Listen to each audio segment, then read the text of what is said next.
Today marks the 45th anniversary of the first Space Shuttle launch, STS-1, which took place on the 12th of April 1981 from Launch Pad 39A at the Kennedy Space Center. The orbiter Columbia carried astronauts John Young and Robert Crippen, marking the first crewed orbital flight of a reusable spacecraft. The mission lasted just over 2 days and concluded with a successful landing at Edwards Air Force Base on April 14, 1981. STS-1 was notable not only as the first Space Shuttle launch, but also the first NASA crewed mission to use solid rocket boosters as part of the launch system. It was also the first time a US crewed space vehicle was launched without a prior uncrewed powered test flight. Before launch, Columbia spent 610 days in preparation, largely due to the installation and replacement of its thermal protection system tiles.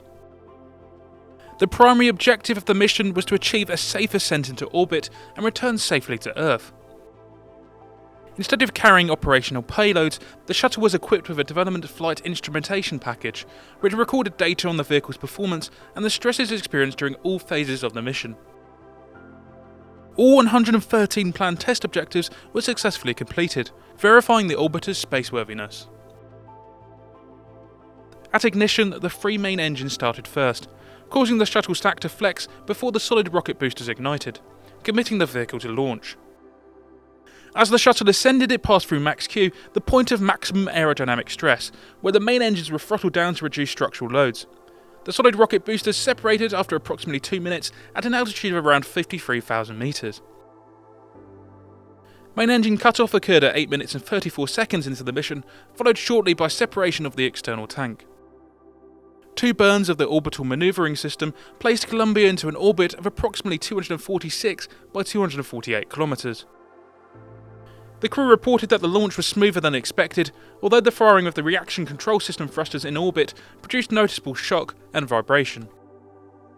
Once in orbit, one of the first critical operations was the opening of the payload bay doors, which allowed heat to be dissipated through the shuttle's radiators.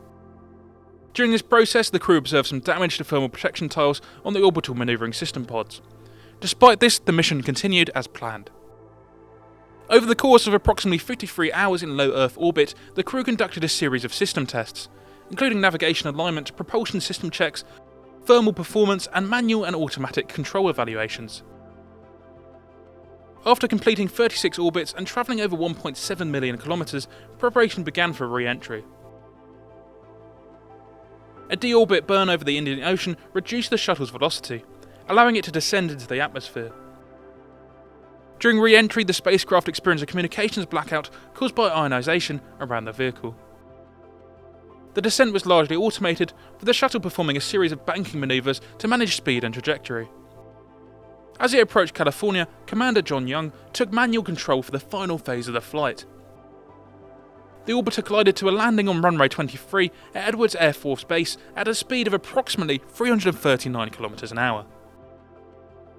The mission lasted 2 days, 6 hours, 20 minutes and 53 seconds, completing 36 orbits of the Earth. Following the mission, Columbia was returned to the Kennedy Space Center aboard a shuttle carrier aircraft on April 28, 1981. STS-1 marked the beginning of the Space Shuttle program, which aimed to provide a reusable system for low Earth orbit missions. Over the following 3 decades, 5 orbiters were flown, enabling frequent access to space for scientific research, satellite deployment, and construction of space infrastructures. Among them, Space Shuttle Discovery became the most flown, completing 39 missions and spending a total of 365 days in space.